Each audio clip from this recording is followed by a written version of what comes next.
right, I'll say good day to you this day of your time. We will begin this transmission by reminding each and every one of you that the title of this transmission is This Transmission Has No Title. We are talking about the concept of randomness and synchronicity and perfect timing. Most of you have seen the following effect.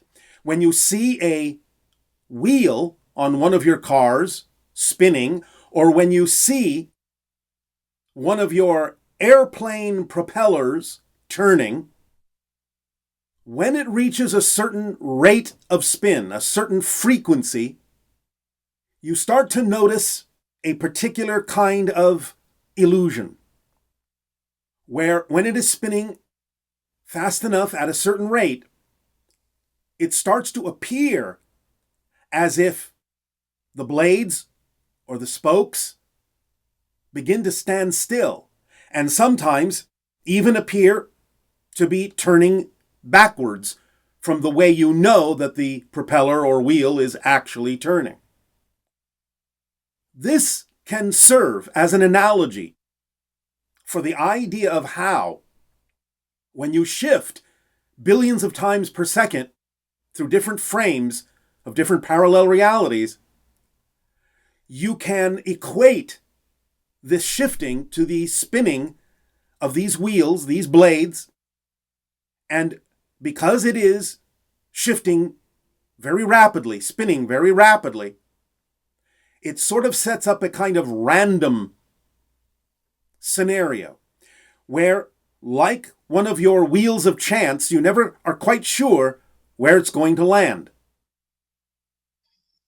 Okay, thank you. What would birds, deer, moose, foxes, etc. do if they didn't have to spend their time in their lives foraging for food, fleeing for their lives, or killing prey and just surviving? Can animals evolve spiritually? And if so, what do they do with their lives, and how do they spend their time in a more evolved state? Well, that would be similar to the way animals on our planet experience life. And yes, of course, they evolve as well. But the animal life on our planet is symbiotic, not predatory. So the idea is that instead of foraging, as you say, for food or killing each other for food, they would simply form new forms of relationships with other animals that would allow each to gain what they need energetically to sustain them without depriving any other animal of what it is they need as well to also sustain their existence.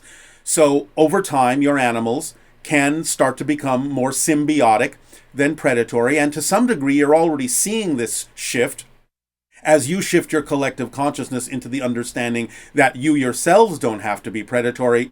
Then the animals will no longer, in time, have to reflect that predatory nature to you.